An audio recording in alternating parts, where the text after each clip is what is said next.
오늘은 본문 말씀으로 염려할 힘으로 하나님을 찾으라 라는 제목으로 하나님 말씀 전하도록 하겠습니다. 사람은 누구나 후회하면서 살아갑니다. 작게는 뭘 하나 선택해서도 이거 이번에 이 옷 사지 말고 다른 옷 살 걸 이렇게 후회하기도 하고요. 아니면 그때 그 선택을 하지 말았어야 되는데 반대로 했어야 되는데 이런 후회도 많이 하고 살아갑니다.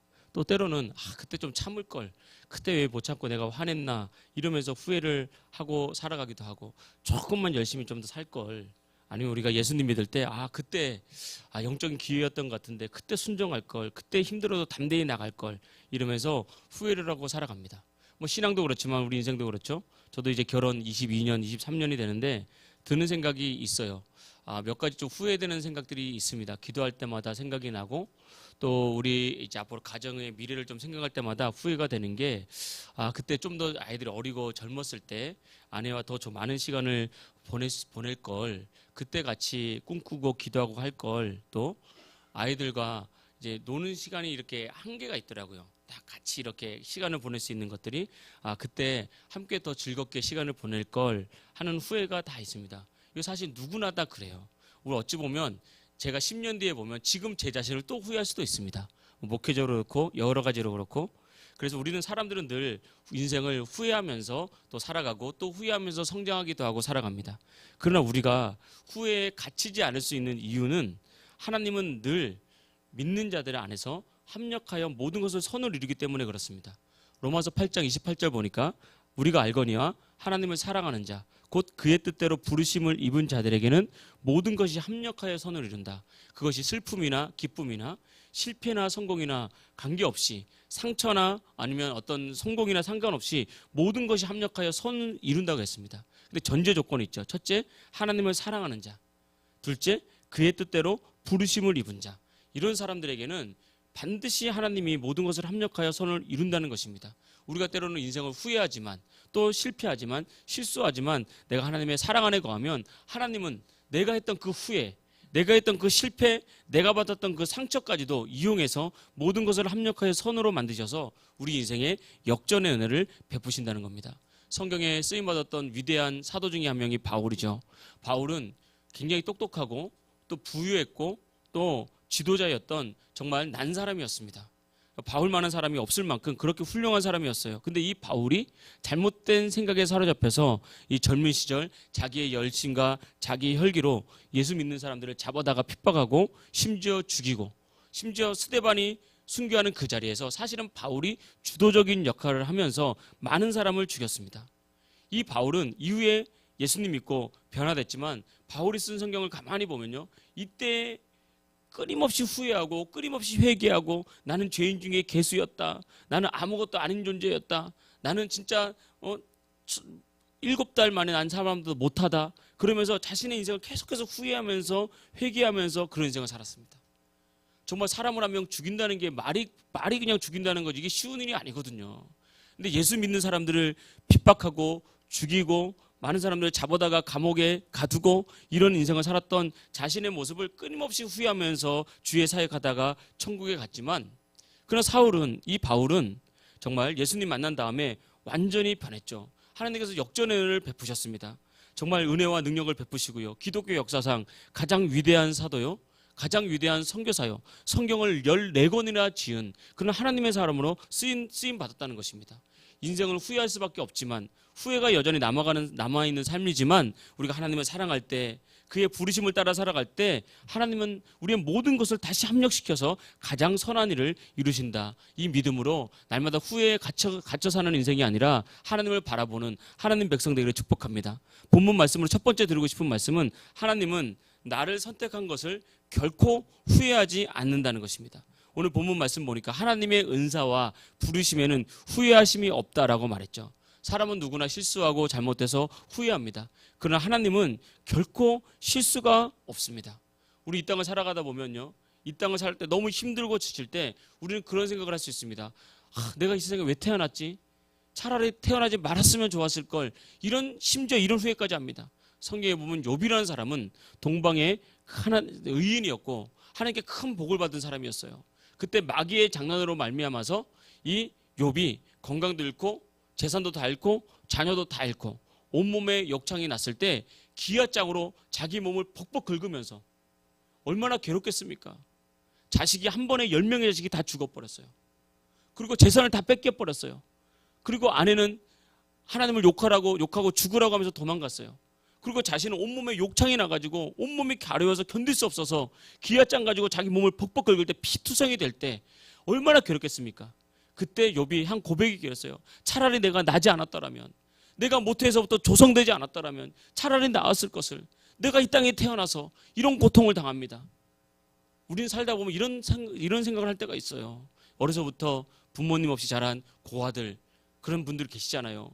가끔 TV 같은 데 보면 초등학교 여학생인데 부모님은 안 계시고 아픈 할머니하고 살면요, 그 초등학교 여학생이 아침에 일어나서 쌀을 씻어가지고 밥을 해서 할머니 밥 차려드리고 학교를 가요. 학교 끝나고 오면 친구들하고 놀고 싶어도 놀 수가 없어요. 아픈 할머니가 있으니까 집에 들어오는 거예요. 뭐 먹고 싶은데 먹을 돈이 없으니까 먹지도 못해요. 다른 친구들은 다 학원 간다 그러는데 나도 학원 가고 싶은데, 나도 뭐라도 책 하나 사서 읽고 싶은데 그거 그냥 부러운 눈으로만 보는 거예요. 그렇게 자라다 보면요, 상처가 쌓이고 쌓이면 악한 영이 그 10년 가운데 말을 한단 말입니다. 말을 걸어요. 너는 차라리 나지 말았으면 좋았을 뻔했다. 네 인생은 실수다. 난 태어난 것 자체가 저주다. 이런 생각이 막 든단 말입니다. 이렇게 생각될 때가 있어요. 그런데 꼭 기억해야 됩니다. 하나님은 결코 실수가 없습니다. 저와 여러분은 우연히 이 땅에 버려진 존재도 아니고 실수로 태어난 존재도 아닙니다. 하나님이 섭리와 계획 가운데 모태로부터 짓기 전에 하나님께서 우리를 만드셨다고 성경이 말했어요. 예레미야 1장 5절에 보니까 하나님께서 예레미야를 부르셨을 때 이렇게 말했습니다. 내가 너를 모태에 짓기 전에 너를 알았고 내가 배에서 나오기 전에 너를 성별하였고 너를 여러 나라의 선지자로 세웠노라. 할렐루야. 그러니까 모태로부터 짓기 전에, 그러니까 엄마의 난자와 아빠의 정자가 딱 만나면 모태에서 잉태가 되잖아요. 그 이전에 하나님은 저와 여러분의 인생을 계획하셨습니다. 아주 복되고 아름답고 우리를 통해서 하나님의 뜻을 이루기 위해서 계획을 했다 이 말입니다.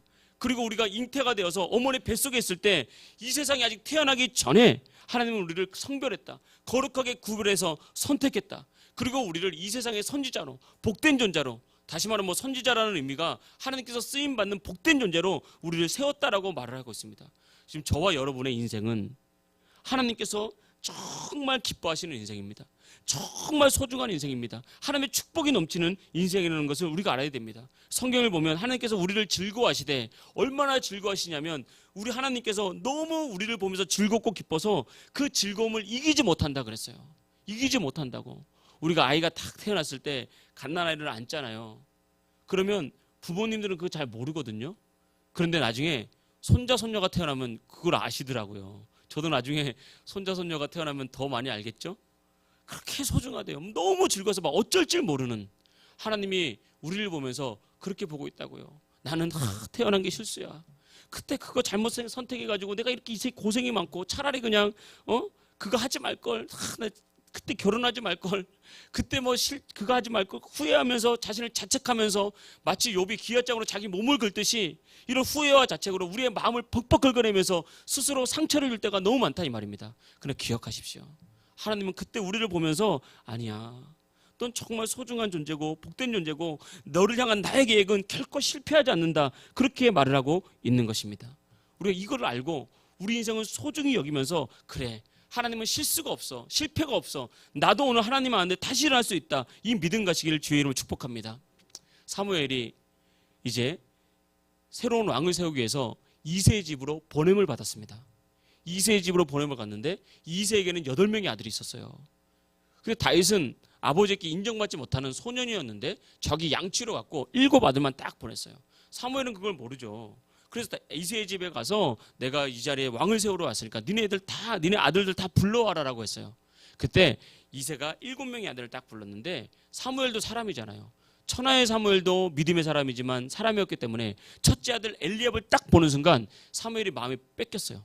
풍채도 좋고 얼굴빛도 좋고 너무 잘생겨서 야 정말 왕이 될 상이다. 쉽게 말하면 이제 이 엘리압의 말로 왕이 될 상이다라고 생각하면서 이 엘리압에게 기름을 부으려고 그럴 때 왕으로서 하나님께서 사무엘을 딱 멈추겠어요. 사람 보기엔 너무 훌륭하고 멋지지만 내가 이미 그를 버렸다. 그러면서 막내 아들이 있는데 그에게 기름 부어야 된다라고 하면서 급하게 양을 치던 소년 다윗을 불러왔다고요. 아직도 얼굴이 붉었다 그랬어요. 그러니까 아직도 볼품이 없고 작고 소년이고 양치던 그런 아이였지만 하나님께서 다윗을 딱 보는 순간 뭐라고 말씀하셨냐면, 다윗을 봤을 때 내 마음에 합한, 봐라, 내 마음에 합한 자다. 내가 저를 통해서 나의 모든 뜻을 이루리라. 그렇게 말씀하시면서 다윗에게 기름 부었다고요. 그러면서 다윗에게 놀라운 축복으로 다윗과 늘 함께 했습니다. 하나님의 선택이고 다윗 때문에 솔로몬을 복졌고 다윗 때문에 이스라엘 나라를 복졌다는 거예요. 마찬가지입니다. 우리는 세상에 보기에 얼마나 부족하고 연약합니까? 우리 한 사람 덩그러니 세상에 내놔 보십시오. 제가 세상 한복판에 가보십시오. 누가 목사라고 저를 존경하겠습니까? 가진 것 없고 내세울 것 없으면요, 사람들 다 무시하고 그럽니다. 그렇게 살다 보면, 너무 힘들고 어렵다 보면 내가 그냥 차라리 목사가 되지 말고 그때 회사를 다녔어야 되는데, 이런 후회를 할 수밖에 없다 이 말입니다. 근데 하나님의 방법은 다릅니다.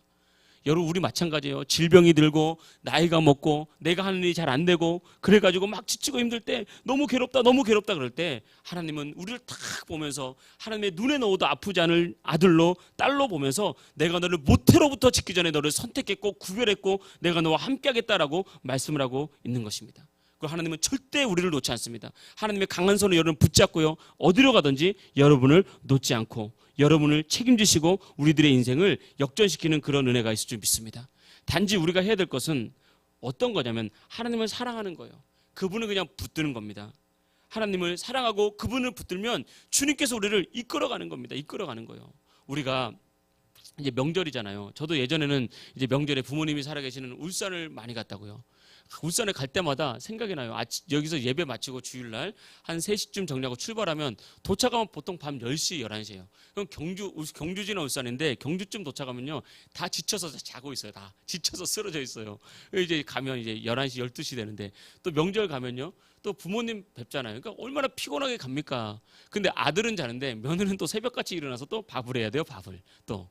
그런 거 있잖아요. 그래서 명절 갔다 오면요, 몸살이 나고 막 그랬던 적이 있습니다. 그런데 우리가 여기서 만약에 부산을 간다 그러면요, 그냥 기차 타고 가잖아요. 기차에만 앉아 있으면 부산 저절로 갑니다. 그렇잖아요. 근데 기차에 서가지고 기차 탔는데 막 뛰어가는 사람 있습니까? 앉아 있으면 기차가 알아서 부산에 데려다 준다고요. 우리 인생이 마찬가지입니다. 내가 주님 딱 믿고요, 주님 사랑하고 주님 안에만 딱 있으면 주님이 알아서 나를 데리고 간다니까요. 근데 우리는 어리석게 주님 안에 있으면서 막 거기서 막 뛰어가려고 그런단 말입니다. 거기서 뛰어가고 지치고 힘들다 그러고 낙심하고 절망한단 말이에요. 그게 아닙니다. 그냥 주님 딱 믿고요, 그냥 기차 안에 있듯이 주님 딱 붙들고 주님과 함께 있으면 주님은 우리를 이끌어 가는 것입니다. 그래서 우리는 주님의 사랑 안에 거하기만 하면 되고 주님의 사랑만 받으면 되는 거예요. 그리고 주님을 사랑하면 되는 거예요. 근데 문제는 여기서 나타나는 겁니다. 그런데 어떻게 주님 사랑하죠? 주님 사랑하는 마음이 안 생기는데 그거 어떡합니까? 예수님 사랑하면 다 열리는데 주님 사랑하는 마음이 안 생기는 걸 어떡합니까? 저도 이 경험이 있어요. 제가 고등학교 때까지는요, 학생 회장을 하면서 정말 열심히 교회 다녔습니다. 보통 열심이 아니었어요. 중학교 때부터 이미 주일날 아침 학생부 예배가 2시거든요. 그러면 이미 중학교 때부터 아침 10시에 친구들하고 모여가지고요, 지난주 안 나온 애들 다 체크를 해가지고 집으로 신방을 다녔습니다. 신방을. 그 집 가가지고요, 신방하고 그 중학생들 서너 명이 모여가지고요, 그 아이 세워놓고 기도해주고 이런 식으로 신앙생활 했으니까 얼마나 열심히 다녔습니까? 고등학교 때 학생회장하고 막 그러면서, 학생회장 때는요, 또 꼴에 또 학생회장이랍시고 밑에 후배들 모아가지고 막 혼내. 나는 이렇게 했는데 니네는 왜 안 하냐 막 이러면서. 그러니까 엄청 열심히 다녔다고요. 근데 대학을 딱 가는 순간 마귀가 딱 공격을 하는데요, 하나님을 사랑하는 마음이 안 생기더라고요. 교회 가기 싫고 그냥 하나님 믿기가 싫었어요. 얼음처럼 차가워지고 냉랭하더라고요. 이게 한 번의 시험은 누구나 다 오는 것 같아요. 그 이후에도 오겠죠, 많이. 교회 가기 싫고. 그런데 부모님은 교회를 다니니까 부모님이 교회 가자는 말이 그렇게 싫더라고요. 그냥 한번 따라가면 되는데 교회 가자 그 말이 너무 싫었습니다. 그래서 억지로 따라가면요, 제일 뒤에서 인상 쓰고 앉아있다가 목사님 축도할 때 인상 쓰고 나와요. 그래서 청년이니까 대학생 때 이제 청년부 목사님이나 부르면요, 인상 팍 쓰고 모른 척하고 나와요. 진짜 못됐죠, 진짜. 그냥 인사하고 웃으면서 나와도 될 걸 성격이 좀 제가 못됐던 것 같아요. 그러면서 나왔어요. 그러면서 진짜 사랑하라는 게 안 되는 걸 어떡합니까? 그런데 어느 날 하나님은요, 무조건적이고 또 전폭적인 사랑이거든요. 조건 없는 사랑이거든요. 그렇기 때문에 하나님께 붙어만 있으면 된다 그랬잖아요. 근데 그냥 부모님 따라서 그냥 그 싫은 교회를 가고 있는데 어느 날 하나님의 사랑이 막 파고들어요. 그러니까 새벽 기도 했는데 말씀 하나도 안 들어와요. 그냥 앉아만 있는 거예요. 그냥. 그래서 그냥 불 다 끄고 다 기도하잖아요, 새벽에. 근데 불을 다 끄고 찬양 음악이 쫙 나오는데 제 마음 가운데 하나님의 사랑이 막 물밀듯이 막 찾아오는데 그동안에 내가 들었던 예수님이 믿어지기 시작하는 거예요. 내가 죄인인데 내가 저기 채찍질 당해야 되는데 예수님이 나 대신 채찍질 당하면서 고통당하셨던 것이 자꾸 상상이 되는 거예요. 내가 죄인이라서 내가 못 박혀야 되는데 예수님이 못 박힌 것이 자꾸 상상이 되는 거예요. 그러니까 너무 죄송한 거예요. 그러니까 눈물이 막 쏟아지기 시작하는 거예요. 그러면서 하나님의 사랑이 내게 오더라고요. 근데 제가 그동안 수십 년 동안 방황하고 또 고민했던 문제가 그 순간 다 해결이 됐습니다. 남아있는 문제가 단 1도 없어요. 하나님이 나를 딱 붙잡으니까요. 그때부터 악한 습관이 다 끊어지기 시작하더라고요. 악한 습관이 끊어지면서 그동안 제가 부끄럽지만 타락했던 모습들, 세상에 갔던 모습들, 친구들하고 뭐 술 마시고 뭐 담배 피우고 이런 거 일순간에 그냥 다 주님의 사랑이 너무 크니까 그런 게 눈에 안 들어오는 거예요. 그냥 예수님과만 함께 있고 싶은 거예요. 눈물이 계속 예배만 들으면 눈물이 쏟아지고 말씀만 펴면 눈물이 쏟아지고 찬양만 부르면 눈물이 쏟아지면서 그 사랑이 너무 소중하고 너무 귀하고 너무 죄송하고 결과적으로 주님, 나의 삶을 주님께 드리겠습니다. 내가 그때는 목회할 생각이 없었으니까 어떤 일을 하든지 정말 주님을 위해서 살겠습니다라고 늘 기도하면서 간구할 때 정말 제가 혼자 가서 교회 화장실 청소하고 토요일이면 공 하나 들고 가서 전도하고 하나님의 사랑을 만나니까 저절로 하나님의 사랑이 되더라고요. 하나님의 사랑을 만나는 방법은 단 하나입니다. 하나님의 사랑이 거하는 곳에 자꾸 나오십시오. 그리고 하나님께 그냥 은혜로 가시오. 하나님, 그 기도가 안 돼도 괜찮아요. 그냥 은혜로 하나님, 그 은혜 주세요. 그냥 이것만 갖고 주님께 마음으로 나가다 보면 저절로 은혜가 열리고 저절로 그 사랑이 딱 오는데 사랑이 오면요 두려움이 탁 사라집니다. 사랑 오면 두려움이 사라져요. 성경 말씀 그대로입니다. 사랑은 두려움을 내어쫓나니 사랑 안에는 두려움이 없느니라. 우리 삶에 얼마나 많은 두려움이 있습니까? 제가 대학교 때 취직을 해야 되잖아요. 너무 두려운 거예요. 지방대학 나왔죠. 제대로 그리고 학과도 국어국문학과죠. 그러니까 뭐 친구들 가만히 보니까 잘 되면 신문사 뭐 인턴 기자로 취직하고요. 안 되면 다 학원 강사 이렇게 하더라고요. 그래도 근데 학원 강사 중에 잘 되는 사람은 아주 극소수고 대부분 하다가 그게 나오는 거예요. 뭐 여기 있는 우리 학원 하시는 분들 잘 되면 얼마나 좋아요. 근데 대부분 그렇게 하면서 인생을 방황하더라고요. 그래서 뭐 시 써서 시인 되기도 하고 그러는데 시인 된 선배 만나보니까 날마다 굶어. 시 써가지고 뭐 한 편 써가지고 5만 원밖에 안 받는데 굶어요. 그 중에 한 명이 성공한 사람이 있어요. 드래곤 라자라고 이용도 선배가 있어요. 여러분 보면 그때 천리안으로 인터넷 해가지고 그 사람이 막 200만 권 팔리고 그랬습니다. 엄청난 성공한 선배 딱 아무도 없는 거예요. 불안하죠. 대학 졸업하면 뭐 하나?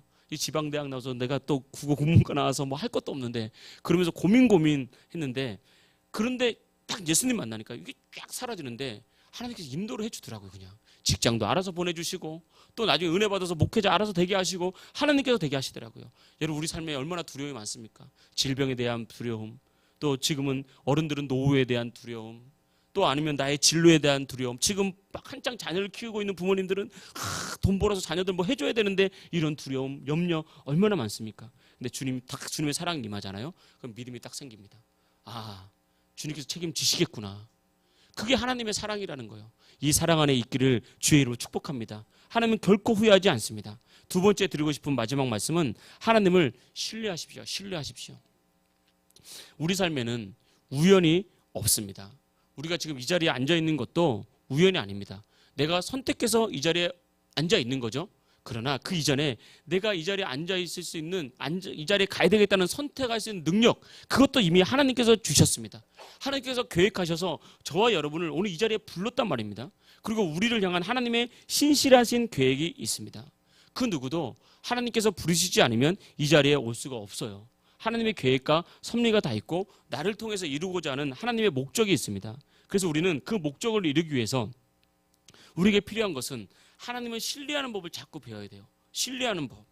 우리는 이 땅을 살아가면서 내가 하는 일이 잘 되면 복을 받았다고 생각하고 내가 하는 일이 잘 안 되면 정말 복을 받지 못했다고 생각하고 또 질병이 생기면 큰 문제라고 생각하고 하는 일이 안 되면 자꾸 낙심하고 절망할 때가 절망은 많아요. 저도 마찬가지입니다. 그게 왜 그러냐면 현실을 보기 때문에 그렇습니다. 현실만 보기 때문에 그렇습니다.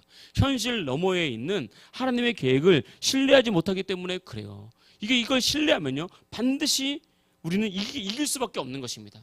우리도 공부하는 학생들도 있는데 공부를 할 때 쉬운 문제만 나오는 게 아니죠. 어려운 문제가 있어요. 어려운 문제가 나오면 힘들죠. 근데 어려운 문제가 그거 나오는 이유가 있어요.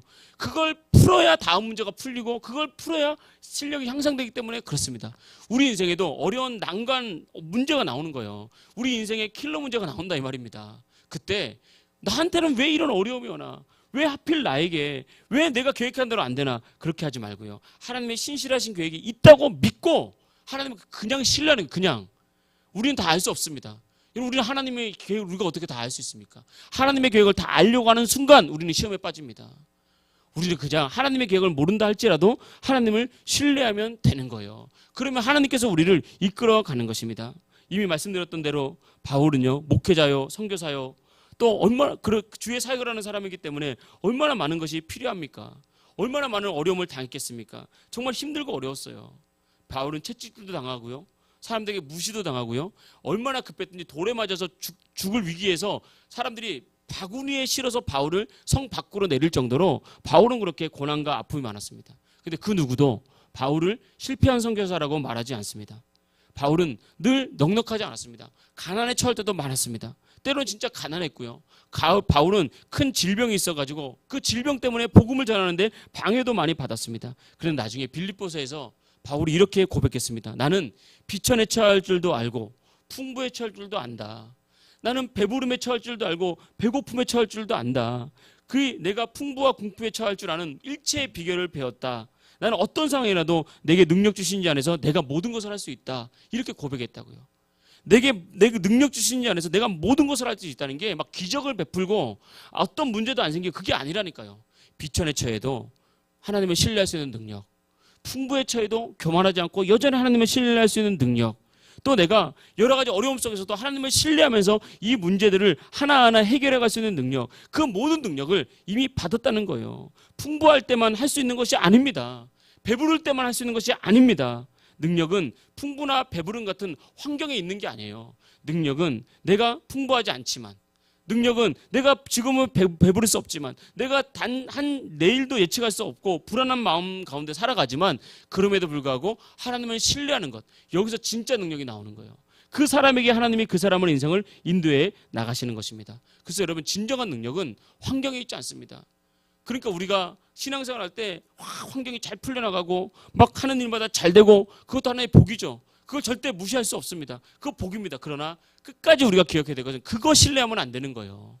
환경은 시시각각 변합니다. 잘 되다가도 안 될 수도 있고요. 건강하던 사람이 어느 아침 갑자기 불치병에 걸리는 것이 이 세상인 거예요. 나는 충성을 다했는데 어느 날 회사에서 나를 잘라버리는 게 세상이라니까요. 환경은 언제나 시시각각 변하고 믿을 수 있는 것은 아무도 없습니다. 그러나 상황과 환경이 어려워도 하나님을 신뢰하는 법을 딱 배우잖아요. 하나님이 우리를 이끌어가는 거예요. 하나님이 우리를 되게 만드는 겁니다. 능력은 거기서 나오는 것입니다. 사사기에 보면 하나님께서 이스라엘을 위해서 기드온이라는 사사를 딱 세웠습니다. 그때 기드온 사사는 정말 부족하고 연약한 사사였거든요. 자신감도 많이 없는 사사였어요. 근데 사사로 부른 다음에 곧장 어떤 일이 있었냐면 바로 옆나라였던 미디안에서 13만 5천 명의 대군을 데리고 전쟁을 붙이러 왔어요. 기드온이 너무 두려운 거죠. 그래서 기드온이 전쟁을 한번 해봐야겠다 생각해서 이스라엘에 소집령을 내려서 군대로 모은 사람이 다 긁어 모았더니 3만 5천 명이 모였어요. 3만 2천 명이 모였어요. 그러니까 15만 5천 명이 왔는데 3만 2천 명이 모이니까 한 5분의 1 정도밖에 안 되잖아요. 그러니까 너무너무 두려운 거예요. 너무너무 두려워서 어찌할 바를 모르는데 하나님께서 기드온에게 뭐라고 말하냐면 여기서 모집한 3만 2천 명 중에 두려워 떠는 사람 그냥 집에 보내. 그렇게 얘기했다고요. 왜 보내라 그럽니까? 믿음은요 하나 되는데 능력이 있습니다. 이게 엄청 중요한 거예요. 우리는 하나님과 1대1의 관계지만 무엇인가를 정복하고 이기기 위해서는 믿음이 하나됨이 너무 중요해요. 두려워하고 불안해하는 사람들 틈으로 악한 마귀가 타서 그 하나됨을 막 깨뜨려 버리거든요. 그래서 보내라 그래서.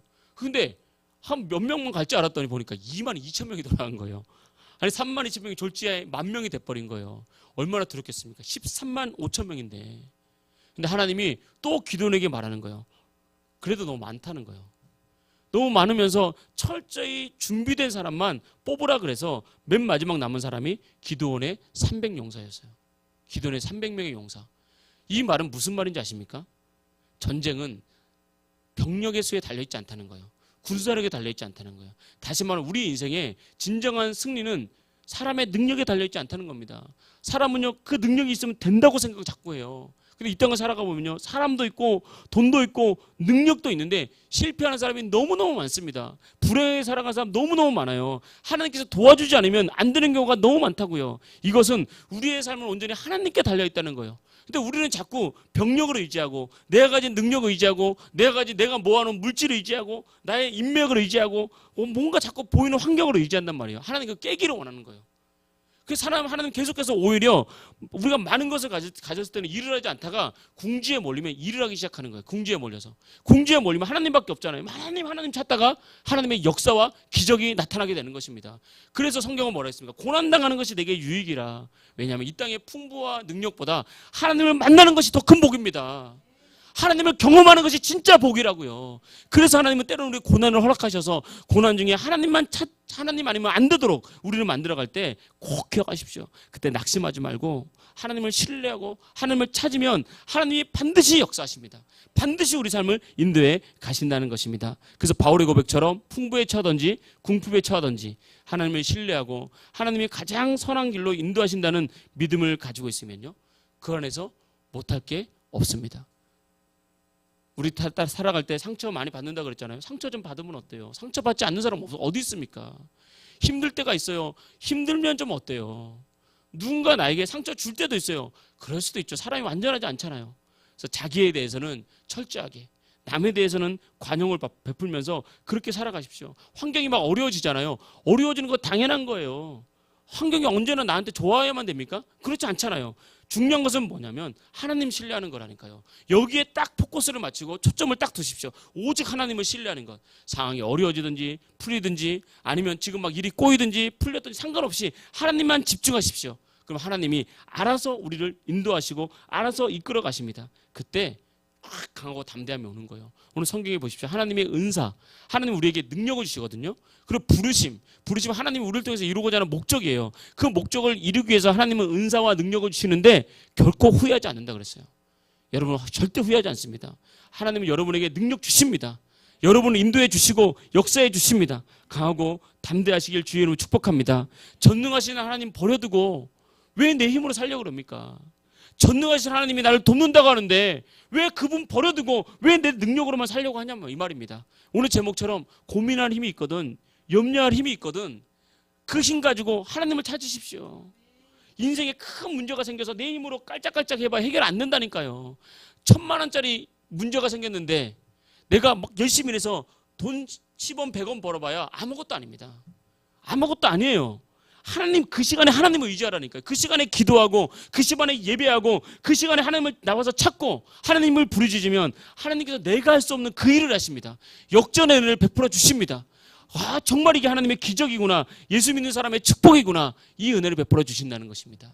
그 은혜가 정말 저와 여러분에게 함께 있기를 주의 이름으로 축복합니다.